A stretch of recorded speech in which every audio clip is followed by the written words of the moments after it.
All right, so welcome to the YouTube channel. I'm going to be doing tons of videos at first about figure drawing, and who knows what happens after that. Anything can really happen. This is mostly for my class that I currently teach, but it's open to anybody. I recently asked a question, what do you guys want to learn next, or what tips, pieces of advice I can give for the next class session? And I got a wide variety of answers. So for this first video, I'm going to kind of go over gesture drawing because you could always get better at it. And I've had a couple students who have not been there all the days, so they might have missed something as well. First question, what is gesture drawing? Well, gesture drawing is essentially capturing the movement in a figure. You usually want to work off a reference at first. It's kind of good to get practice drawing gestures out of your head as well. But for the most part, when you're beginning, try to draw from a reference. To kind of help show that idea, different other ideas as well. Let's say I have 3 balls, right? The gesture is going to be this line right here. This is showing the motion of the balls, right? If I were to outline these balls, these are the contours of the balls. Some people that watch my videos might notice that I use a lot of techniques from various other artists. And essentially that's how you learn. You copy what masters do, and eventually you come up with your own way to do things. This way of gesturing that I'm about to show you, it is not the only way to gesture. There are plenty of ways to gesture, plenty of different ways to look at it. This is just what I think is a good way to start off, especially with people that haven't really figure drawn much at all. I have a picture in front of me on my TV right now. I'm going to try to add it in the video somewhere in the corner so that you guys can kind of see what's going on too.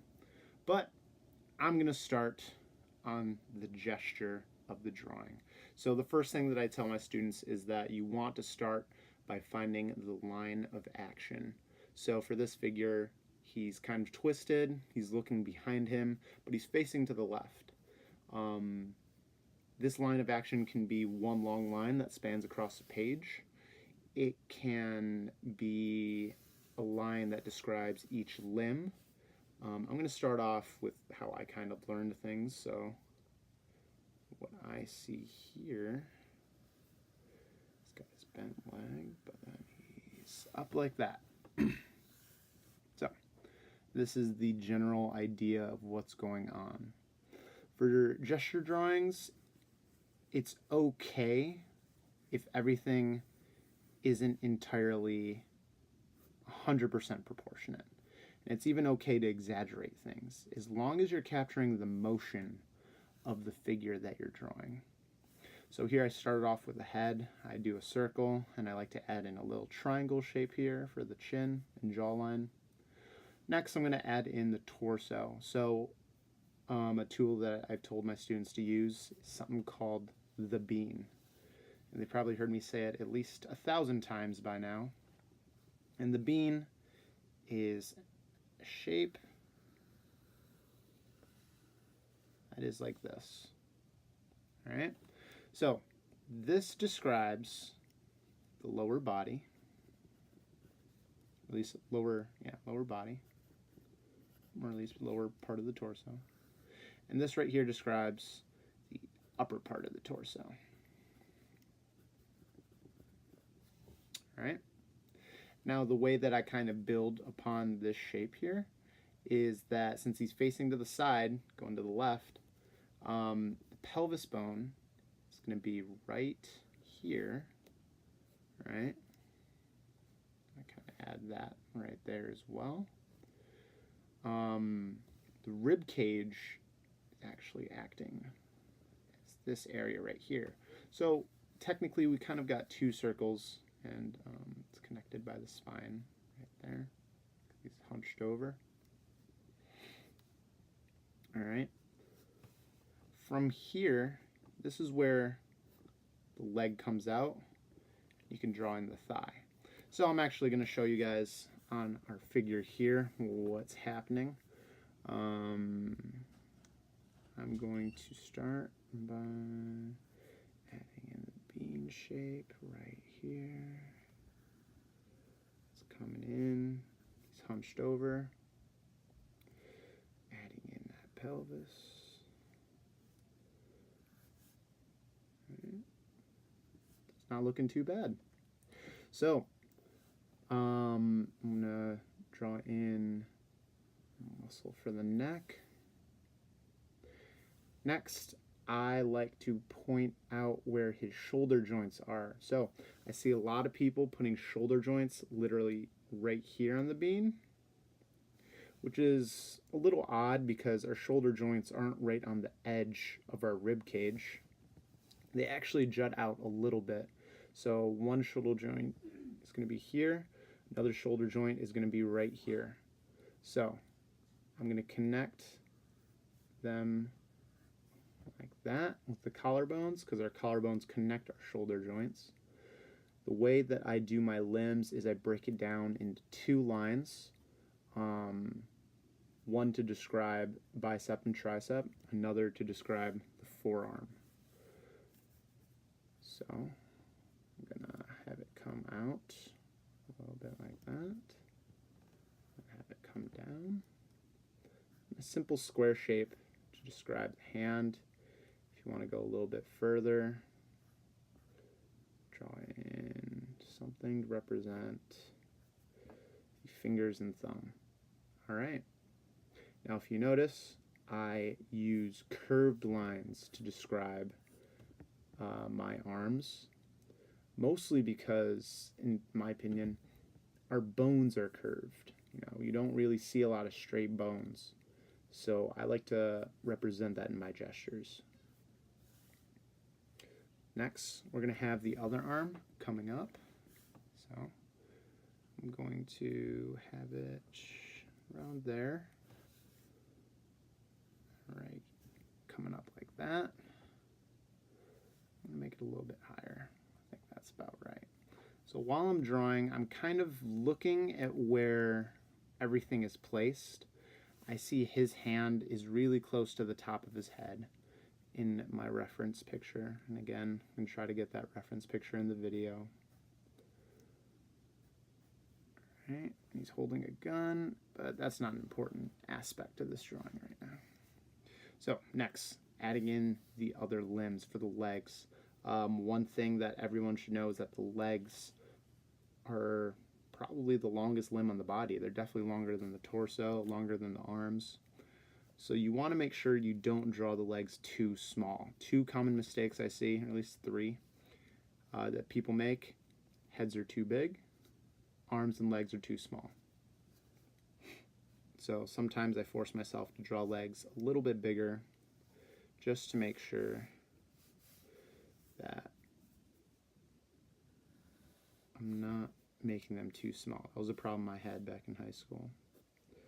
All right, triangle to represent a foot that is facing sideways. All right. Even then, I think that's a little small, but that's okay. His other leg is coming straight down and curving back here, but it's ending around here. That's where his foot's planted.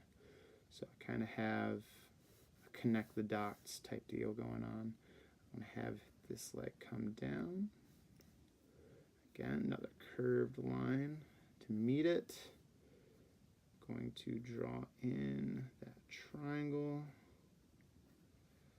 This time it's coming up like that. All right. So here we have it. We have the gesture of this person right here. Again, this is just one way to do a gesture drawing. All right, so we're gonna move on to the next figure as soon as I find a good pose that I like. All right, that one's not too bad. Looks okay. Nah,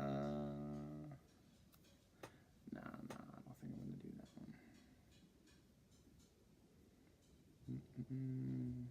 Okay, yeah, I like that one. So again, maybe I should try a different way to gesture draw, just so that people can kind of have the option to. Yeah, why not? We'll give it a try. So, gesture drawings shouldn't take you more than, I guess, really depends on how in-depth you want to get.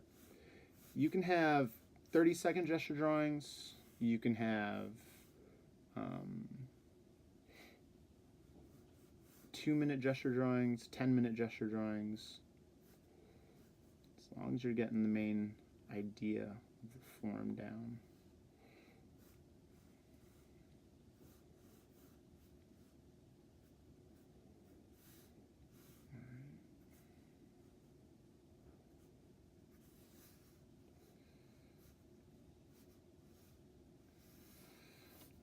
We have his leg coming out like this. His calf, his foot. It's going to be exactly right there. Like that. Okay. Got a text on my phone.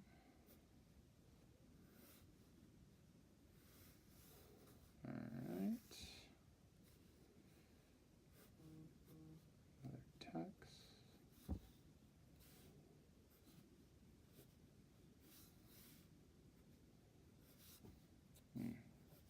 There we go. Do circle for that head there. And in that jaw.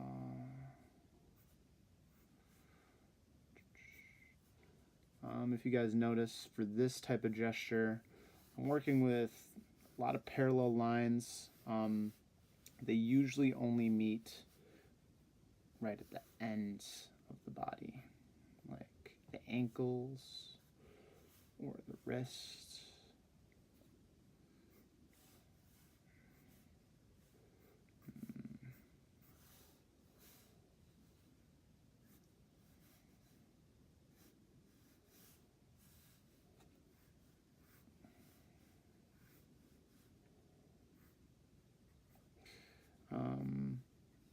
This one might be a little bit harder for people. Here we go. Well, yeah, that's the general idea of this figure here. I mean, from here you can kind of add in any other muscular details you think are necessary. But for the main idea and flow of the figure, I think I got it down. I don't really show this one to people, especially for beginners, just because it's really easy to mess up proportions, especially if you haven't worked with them. Especially if you haven't worked with them too much. It's pretty good when you've kind of picked up on it. I guess I'm showing it just in case that people feel that they can pick it up better. I encourage you to try it. It's just not something that I had time to kind of go over in class. You know, there's only so much time that we can talk about things, discuss things. So if you guys want to try this way, by all means, go ahead.